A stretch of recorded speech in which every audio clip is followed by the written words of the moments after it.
If you think the current housing market for people is tough, then wait till you hear about what hermit crabs have to deal with. Discover Pals presents the Hermit Crab Housing Crisis. My name's Nicole, author-illustrator of the Discover Pals educational nature children's book series, and today we're going to talk about seashell real estate. Shell for sale! Imagine if you had to move to a bigger home every time you outgrew it. This is the reality for hermit crabs. All of the time. Hermit crabs need to find and move into upgraded shell homes multiple times a year, at least until their growth starts to slow down. But even then, just a slight increase in size means their current shell will fit just a little too snug. Like that pair of pants after the last holiday season. Time to lock in! Too small of a shell means the crab is exposed and stressed. It can't fully retract to hide and protect itself. But too big of a shell means it's heavy, awkward, and slows them down. Kind of like being house poor with a big high interest rate mortgage. Bottom line is, their home shells need to be just right all the time.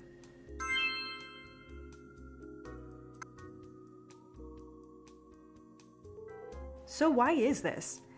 Unlike snails, hermit crabs don't grow their own shells, so they need to constantly find, trade, or steal new ones to protect their butts. Literally, the back end of their body, or abdomen, is vulnerable and not covered in strong, hard shell like their claws and legs. Hermit crabs constantly grow bigger through a process called molting. This is where they shed their original exoskeleton to expose their larger body underneath. Molting is often dangerous because their new claws are soft and defenseless. So during this time, they hide themselves within coral and reef crevices or bury themselves in the sand. During this hiatus, the hermit crabs often eat their old exoskeleton to take advantage of the calcium and minerals found in it. Yummy? There are two main types of hermit crabs, ones that live in the ocean and ones that live on land. Both types are opportunistic omnivores, meaning they eat both plant life and meat. And they're like nature's cleanup crew that scavenges for a wide variety of food. They have their differences based on where they live, but their housing needs are pretty much the same.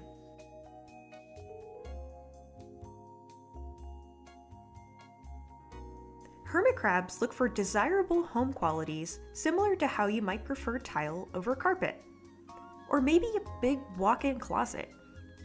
However, non-negotiables for the crab are that the shell must 1. Fully protect their abdomen, and 2. Allow a little bit of room for future growth. Shell selection isn't random.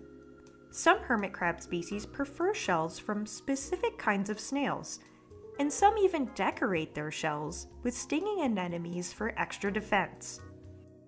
They're savvy shoppers. When hermit crabs find new shells, they meticulously inspect them to make sure they're a perfect fit.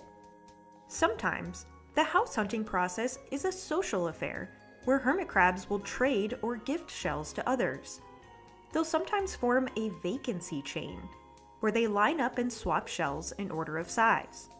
This is the most pleasant and efficient outcome. But it's not always this way. Constantly finding new homes is a high-stakes necessity for the hermit crab, and becomes a crisis when the right shells aren't available. This leads to molting delays, which can be deadly, and vulnerability to predators. So what do they do? Hermit crabs have options to deal with this crisis. If they can't find or trade new shell homes, they'll steal them. Hermit crab shells are originally made by a large variety of sea snail species. These include turbo, estrella, margarita, and seraph snails. This is where the hermit crab is opportunistic.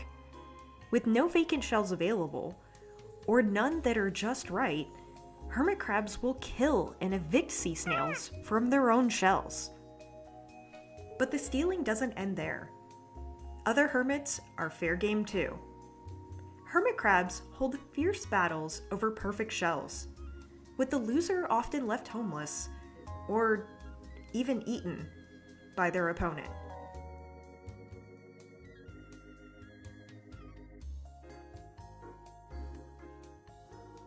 There are little things we can do every day to help ensure hermit crabs have enough homes to avoid crisis. 1. We can ensure beaches are free of trash and waste just by picking up trash. Hermit crabs can easily mistake plastic fragments, bottle caps, and broken toys for potential homes. The problem is these false shells don't fit them properly. They don't protect their abdomens and can cut, trap, or poison them. 2. We can be mindful when collecting shells. Hermit crabs live in spiral-type shells, so be mindful of shells you may collect on the beach. One less shell is one less available home. And finally, we can reduce single-use plastics.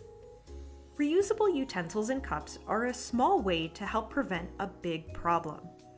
In the US alone, around 100 million plastic spoons, forks, and knives are discarded every day, most of which aren't recyclable, so they end up in landfills or as litter in natural environments.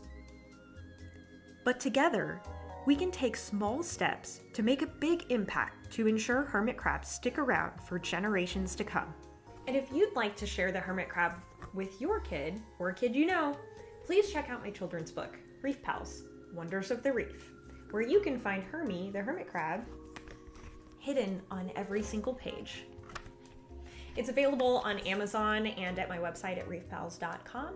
And as always, thank you so much for watching, and I'll see you in the next video.